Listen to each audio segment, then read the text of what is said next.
बात करते हैं maximum water cement ratio in concrete mix design की। क्वेश्चन क्या कह रहा है, during the concrete mix design when grade of concrete increase free maximum water cement ratio क्या होता है, डिक्रीज होता है, ऐसा आंसर बोल रहा है। चलो देख लेते हैं। During concrete mix design when grade of concrete increases free maximum water cement ratio is decreases. Concept क्या है चेक करते हैं। कॉन्क्रीट मिक्स डिज़ाइन की बात चल रही, process of the selecting suitable ingredient of concrete and determining their relative quantity. Object of the mix design का क्या क्या होता है, required strength, durability, workability and economy. Next आता है water cement ratio, ratio of amount of water to amount of cement both measured by weight. The effect of increasing concrete grade, compressive strength is increased, durability is increased, and free water cement ratio is decreased.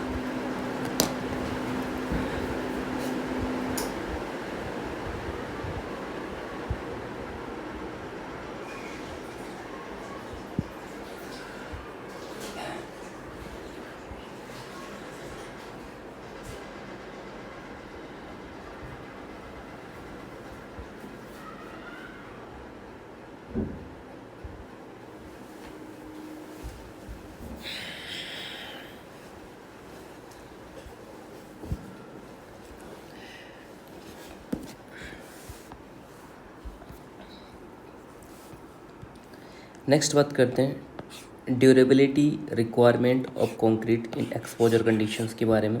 Exposure conditions like mild, moderate, severe, very severe and extreme. So बात करते हैं plane concrete requirement के बारे में। तो mild के लिए क्या होता है, मिनिमम सीमेंट कंटेंट कितना होता है माइल्ड के लिए, 220। कितना होता है, 220 माइल्ड के लिए बात चल रही है। And maximum free water cement ratio जो होता है वो होता है 0.60। और minimum grade of concrete specified नहीं की गई है। किसकी बात चल रही है, माइल्ड की बात चल रही है। ठीक है, तो ये क्या था, minimum water cement ratio, maximum water cement ratio this is, and minimum cement content 220 kilogram. उसके बाद में आता है मॉडरेट। मिनिमम सीमेंट रेशियो कितना होता है मॉडरेट के लिए, 220 के बाद में कितना बढ़ा, 240। Maximum free water cement ratio कितना है, इसके लिए भी 0.60। And minimum grade of concrete कितनी थी, M15। ये बात हो गई मॉडरेट के लिए। बात ये सीवियर कंडीशन के लिए मिनिमम सीमेंट कंटेंट कितना होता है, 250।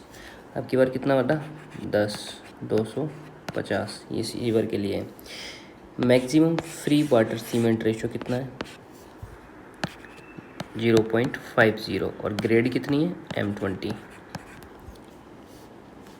नेक्स्ट आएगा very sewer. Maximum cement content कितना होगा इसके लिए, 260। कितना, 260। Water cement ratio 0.45। ठीक है, ग्रेड M20। उसके बाद में आता है एक्सट्रीम के लिए। तो मिनिमम सीमेंट कंटेंट कितना होता है, 280। एक्सट्रीम में 280, again 20 increase.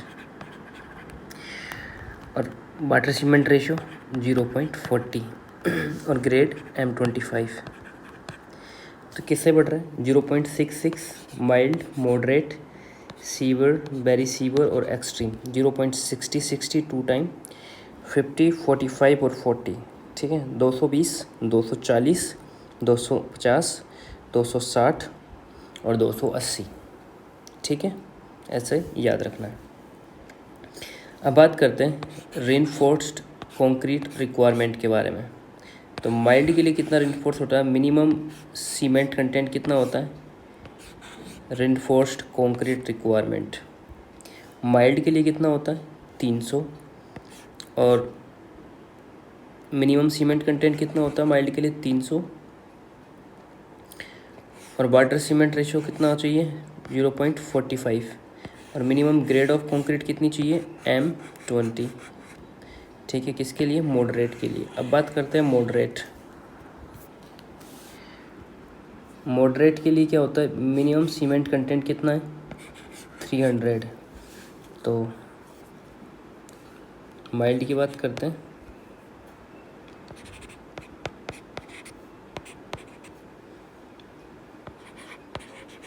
Three hundred 0.55 and M20। और मॉडरेट की बात करते हैं तो 300 0.50 और M25। सीवियर कंडीशन की बात करें, maximum free water cement ratio कितना है 0.50, maximum free water cement ratio 0.50, minimum grade of cement कितना है M25। अगर सीवियर की बात करते हैं, सीवियर कंडीशन में क्या होता है 20 बढ़ जाता है 320 हो जाता है। ठीक है, जो वाटर कंटेंट है वो 0.45 हो जाता है। ठीक है, और जो ग्रेड है वो M30 हो जाती है। Minimum cement content 320 kilogram metre cube में, maximum free water cement ratio 0.45, minimum grade of concrete जो है M30 है। अब बात करते हैं वेरी सीवियर के लिए। वेरी सीवियर के लिए कितना हो जाएगा 320 से 340 हो जाएगा।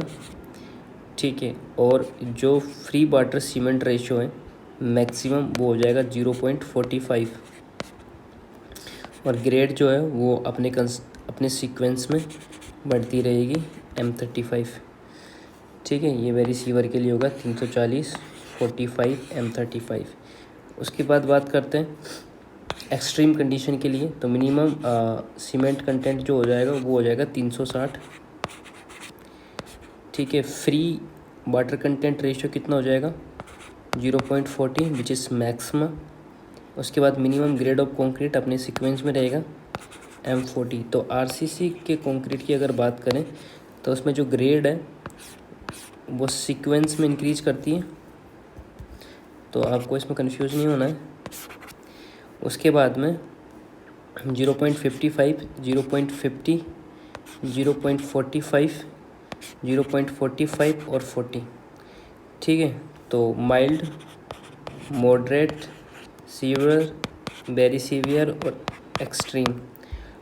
ठीक है, तो ये जो सीवियर वाला है इसमें फ्री वाटर कंटेंट 45 पर सेम होता है। फिर इसके बाद बात करते हैं सीमेंट कंटेंट की, तो वो 300, अगेन 300, 320, 340 और 360। ठीक है, इनमें 20 का इंक्रीमेंट है, +20 +20 +20। ठीक है, और यहाँ माइल्ड मॉडरेट से 300 में, तो आपको याद रखना होगा ये। और ये 0.45 से शुरू होता है RCC के लिए। और जो प्लेन सीमेंट कंक्रीट है उसके अंदर कैसे शुरू होता है 220 से 240, 250, 260 और 280। 220 से 240, फिर 250, फिर 260 एंड 280। और जो वाटर कंटेंट स्टार्ट होता है कहाँ से होता है 0.60 से, 60 होता है 2 बार, 0.60, 0.60, देन 0.50, देन 0.45 एंड देन 0.40।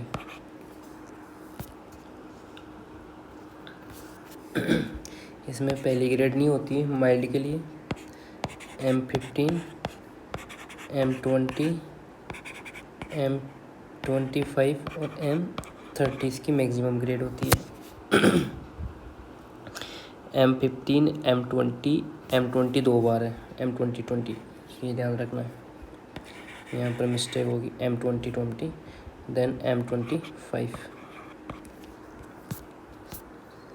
ठीक है, तो जो याद रखने वाली चीज़ें, एक तो यहाँ पर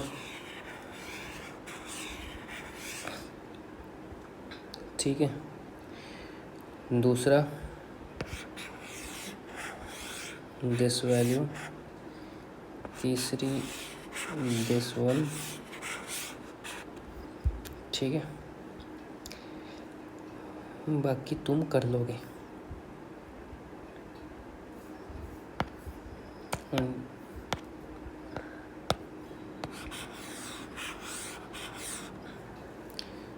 ये माइल्ड, ये मॉडरेट, ये सीवर, ये वेरी सीवर और ये एक्सट्रीम कंडीशंस। ठीक है, तो याद रखना।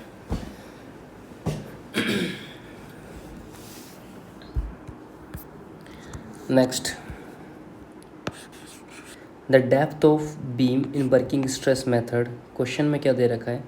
दे रखा है कि permissible compressive stress in concrete, permissible compressive strength in concrete is 50 kilogram centimetre square. Tensile stress in steel कितनी है? 1400 किलोग्राम पर सेंटीमीटर स्क्वायर। मॉड्यूलर रेशो जो है वो है 18। तो आपको वर्किंग स्ट्रेस मेथड रिलेशन लगाना है इसके अंदर। ठीक है, और उससे क्या निकालनी है? आपको डेप्थ निकालनी है।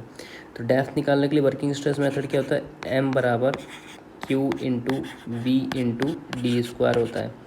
ठीक है, तो एम क्या होता है? बेंडिंग मोमेंट, बी क्या होता है? विड्थ, क्यू क्या होता है? इफेक्टिव डेप्थ, और जो जो क्यू होता है वो एक कांस्टेंट होता है। तो क्यू कैसे निकालते हैं? क्यू बराबर 1/2 इंटू सी इंटू जे इंटू के। ठीक है, न्यूट्रल एक्सिस फैक्टर क्या होता है? न्यूट्रल एक्सिस फैक्टर होता है के। क्या होता है? के। और इसका फॉर्मूला होता है के बराबर M C divide by M C plus T, या T plus M C. So अब आप उनको क्या निकालना है? के निकालना है। के कैसे निकालना है? आपको एम दे रखा है, नहीं दे रखा है, दे रखा है 18।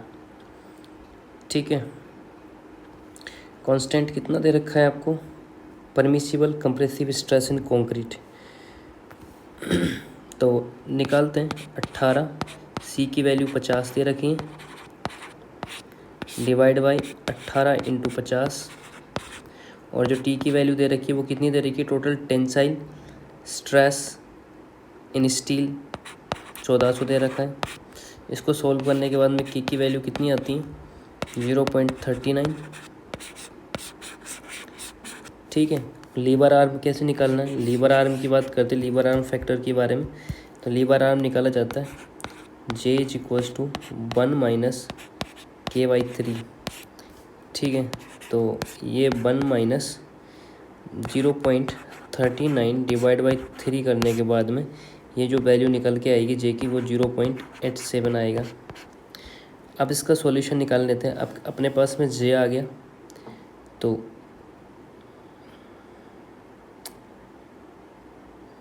अब इसको डायरेक्ट अपन मोमेंट की इक्वेशन में डाल सकते हैं। ठीक है, Q अपने पास है, C अपने पास है, J अपने पास है, क्या आ गया? तो निकालते हैं इसका मोमेंट वाला बातें। मोमेंट इज इक्वल्स टू हो जाएगा इसका अपने पास 1/2। ठीक है, Q ऐसे ही निकाला जाता है दोस्त, ये इसमें वैल्यू पुट करनी है। 1/2, C कितना दे रखा है? 50। उसके बाद में J कितना दे रखा है? 0.87, ये J रहा। ठीक है, उसके बाद में K कितना दे रखा है? K ये दे रखा है 0.39 इंटू बी इंटू डी का स्क्वायर। ठीक है, तो अब D निकालेंगे, तो D निकालेंगे तो ये क्या हो जाएगा? सारा D निकालेंगे तो ये अंडर रूट में चली जाएगी वैल्यू। देन इसको सोल्व करेंगे तो ये हो जाएगा 0.1789 into M/B।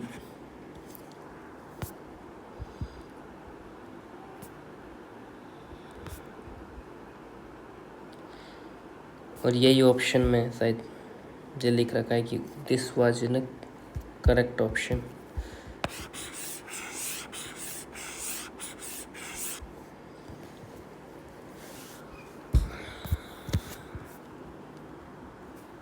Oh it is very slow. अब बात करते हैं bond strength between steel and reinforcement, bond strength between steel reinforcement and concrete की बात करते हैं। तो क्या होता है क्वेश्चंस के अंदर, bond strength between steel and reinforcement and concrete is affected by the steel property, concrete property और श्रिंकेज ऑफ कंक्रीट। यस, तीनों से ही अफेक्ट होती है। बॉन्ड स्ट्रेंथ के बारे में बात करते हैं। Mainly it's come from the friction and adhesion. So definition समझते हैं। Adhesive force developed between the concrete and embedded steel bar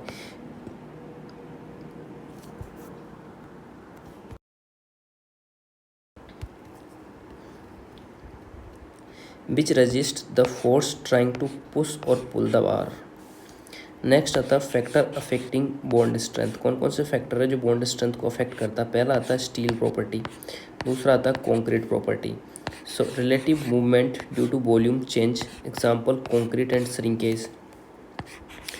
important points के बारे में बात करते हैं। If grade of steel and concrete increase, bond strength also increases. Next बात करता है method to increase bond strength, use smaller diameter bar, use larger number of bar, surface area of contact between reinforcement and concrete increases। Next बात करते हैं compressive strength versus size of specimen.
Next बात करते हैं compressive strength versus size of specimen. Question क्या दे रखा है? If size of specimen used to test compressive strength of concrete and decrease then compressive strength. If size of specimen used to test compressive strength of concrete decreases then compressive strength increases. Okay, compressive strength of concrete की बात चल रही is inversely related to the size of specimen. Explanation बात करते हैं। Increase in specimen size compressive strength is decrease in specimen size compressive strength is increase. Reason mainly due to slenderness ratio. Effect of specimen height की बात करते हैं। If height increases specimen में buckle before crushing which reduce the measured compressive strength in lab test. कुछ important points के बारे में discuss कर लेते हैं। इंपॉर्टेंट पॉइंट क्या है? सिलेंडर वर्सेस क्यूब की बात करते हैं। Cylinder show less compressive strength compare to the cube of same volume. Design strength IS 456-2000 के अकॉर्डिंग जो टैग कंप्रेसिव स्ट्रेंथ कितनी 0.67 FCK। Apply partial factor of safety 1.5। Then next question RCC footing import design provisions। Question है minimum nominal cover for reinforcing bar in reinforced concrete fitting that is 50 mm। Minimum clear cover answer 50 mm आ जाएगा। अब बात करते हैं design provisions for footing. Thickness at edge कितनी होती है? Thickness at edge when footing on the soil जब फुटिंग सॉइल पे होती हैं तो 150 mm होता है। जब फुटिंग पाइल्स पे होती हैं तो जो मिनिमम थिकनेस होती है वो 300 mm होती है। अब बात करते हैं डेप्थ ऑफ फाउंडेशन की। डेप्थ ऑफ फाउंडेशन क्या होती है? मिनिमम जो डेप्थ होती है वो 500 mm होती है। ठीक है, अब बात करते हैं reinforcement requirement. So footing treated as, कैसे ट्रीट की जाती है? एज एन इन्वर्टेड स्लैब की तरह। And minimum reinforcement in HYST bar कितना होता है? 0.2% of the gross sectional area. Minimum reinforcement with mild steel bar, इन चीज़ों का ध्यान रखना। HYST बार के लिए कितना? 0.112%। और माइल्ड स्टील के लिए कितना? 0.15%। तो मिनिमम क्लियर कवर जो था 50 mm है। So permissible shear stress and footing की जो बात की जाती है वो हो जाती है लिमिट स्टेट मेथड।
सो बात करते हैं लिमिट स्टेट मेथड्स के लिए। तो लिमिट स्टेट मेथड के लिए जो टाउ सी जो होता है परमिसिबल शियर स्ट्रेस के लिए वो 0.25 √FC के होता है।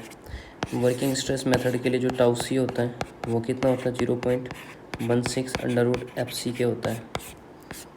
ठीक है, नेक्स्ट बात करते हैं effective length of simply supported beam with torsional and warping resistance.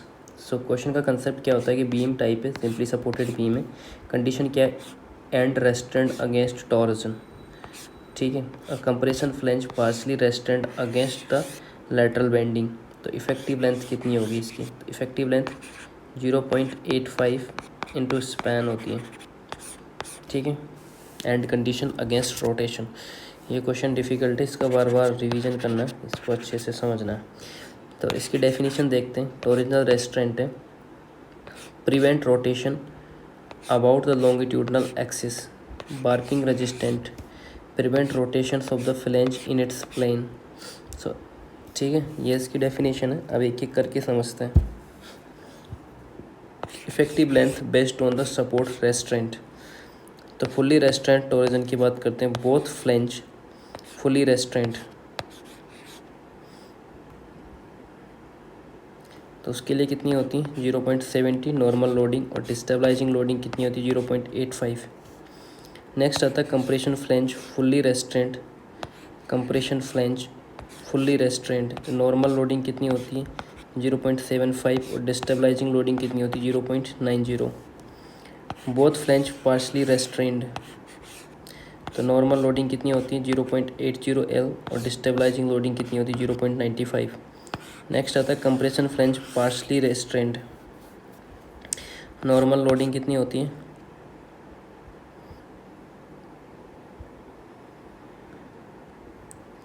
0.85 L, destabilising loading 1 होती है।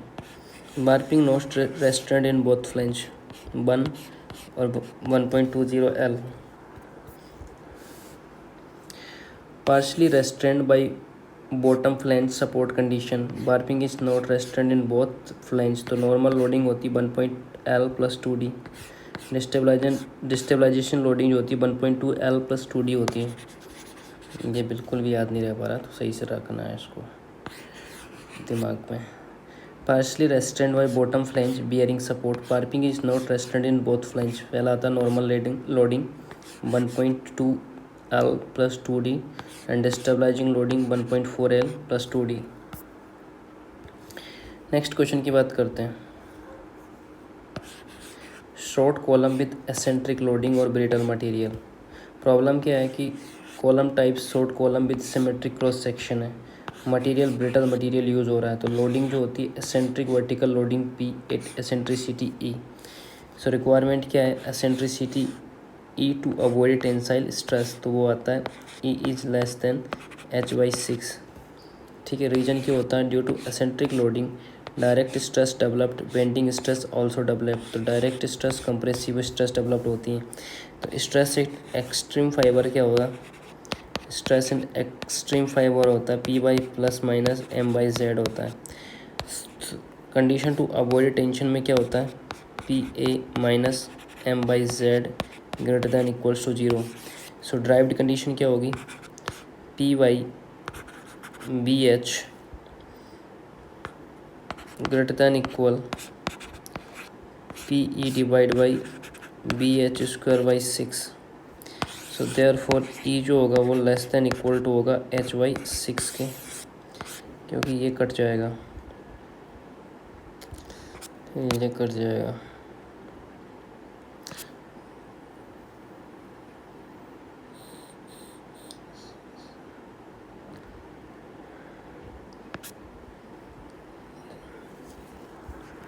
Short column with eccentric loading.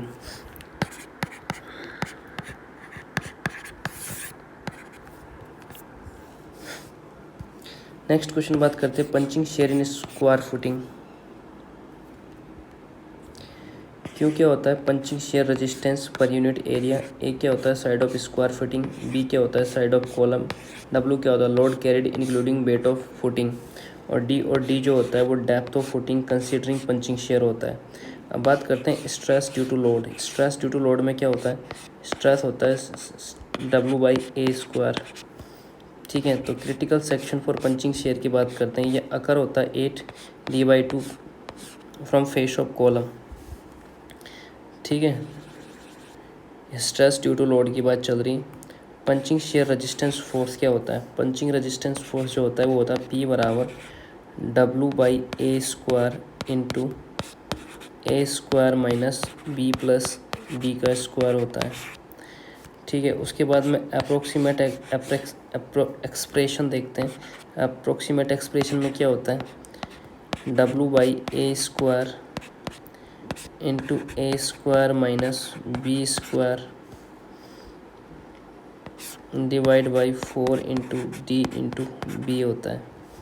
ठीक है, ये अप्रोक्सीमेट एक्सप्रेशन है क्या, W/A² into A² - B² divide by 4 into D into V। दूसरा आता है punching shear stress per unit area. Shear stress due to load ऊपर W/A² हो गया, तो अब पूछ रहा है punching shear stress per unit के हिसाब से, तो ये हो जाएगा W/A² into A² - B² divide by 4 into D into B हो जाएगा। नेक्स्ट आता है गिवन पंचिंग शेयर रेजिस्टेंस, तो ये हो जाएगा P, तो इसकी वैल्यू सब्स्टिट्यूट करेंगे इसके अंदर Q, तो ये हो जाएगा Q बराबर W/A² into A² - B² divide by 4 into D into B हो जाएगा। अब बात करते हैं डेप्थ ऑफ फुटिंग के बारे में। तो डेप्थ ऑफ फुटिंग क्या होती है, डेप्थ ऑफ फुटिंग होती है D is equals to W/A² - B²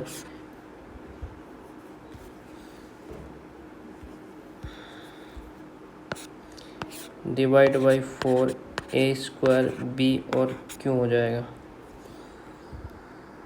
next चलते हैं, replacement of reinforcement bar in RCC slab. Reinforced concrete slab replacement of reinforcement bar. So main problem क्या है, जो पहला बार डायमीटर है वो 10 mm का है, और जो स्पेसिंग S1 है वो 10 सेंटीमीटर। अब रिप्लेसमेंट क्या किया है इन्होंने, रिप्लेस किया है 10 mm बार को विद 12 mm बार के साथ में। तो अब क्या रिक्वायर्ड स्पेसिंग निकालनी है जो 12 mm बार आएगी, ठीक है। तो दूसरी स्पेसिंग निकालनी है, अगर रिप्लेस करें तो अब स्पेसिंग कितनी आएगी। सो कंसेप्ट की बात करते हैं। Spacing of main reinforcement bar, horizontal distance between parallel main बार जो होती हैं वो लेस देन इक्वल टू होती है 3 into effective depth of slab और 300 mm विचेवर इज स्मॉलर, ठीक है। स्पेसिंग ऑफ मेन रिइंफोर्समेंट बार क्या होता है, horizontal distance between parallel main bars less than 3 times into effective depth of slab और 300 mm। अब बात करते हैं spacing of distribution reinforcement bar, horizontal distance between distribution bars. Spacing of main reinforcement या main reinforcement की बात चल रही है इस जगह पे, यहाँ चल रही है स्पेसिंग ऑफ डिस्ट्रीब्यूशन रिइंफोर्समेंट बार, ठीक है। तो इस बार के लिए क्या हो जाएगा, less than equals to 5 into effective depth of slab और 450 mm। इनमें से दोनों में से जो स्मॉलर होगा विच इज स्मॉलर। सो बात करते हैं टोटल रिइंफोर्समेंट इन स्लैब की, मस्ट रिमेन द सेम। यहाँ जो डाटा दे रखा है वो इनिशियल बार डायमीटर कितना दे रखा है, D1 बराबर 10 mm, ठीक है। स्पेसिंग जो दे रखी है 1 बराबर 10 सेंटीमीटर, D2 जो दे रखा है वो दे रखा है 12 mm, और स्पेसिंग जो दे रखी है वो निकालनी है, ठीक है। तो इससे रिप्लेस किया गया है इसको। तो फॉर्मूला क्या होता है, S2 is equals to D2 by D1 का स्क्वायर इंटू S1। तो ये हो जाएगा S2 बराबर 12/10 इंटू 10। तो S2 जो बराबर हो जाएगी वो हो जाएगी 14.4 सेंटीमीटर।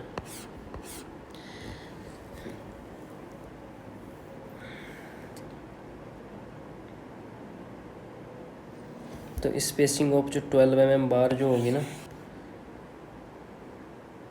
वो होगी 14.40।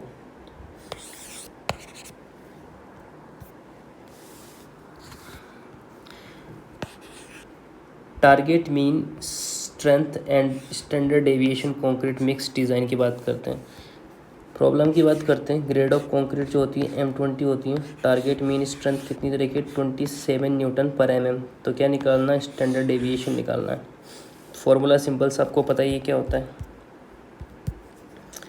FC बराबर FM बराबर FC प्लस 1.65 डेविएशन। ये सारे इसके एब्रिविएशंस हैं।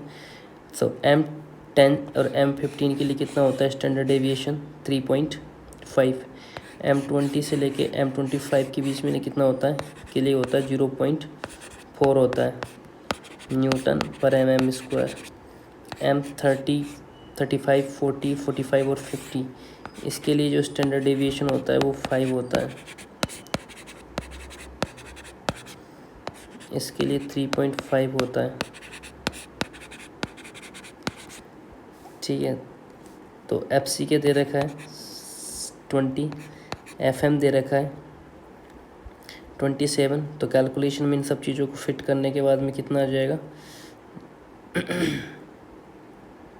स्टैंडर्ड डेविएशन निकालने के लिए बन जाएगा formula FM minus FC divide by 1.65, ठीक है। तो वैल्यू जैसे ही आप पुट करोगे 27 माइनस 20 डिवाइड बाई 1.65 ये आ जाएगा, जो लिख रखा है इसमें 4.24।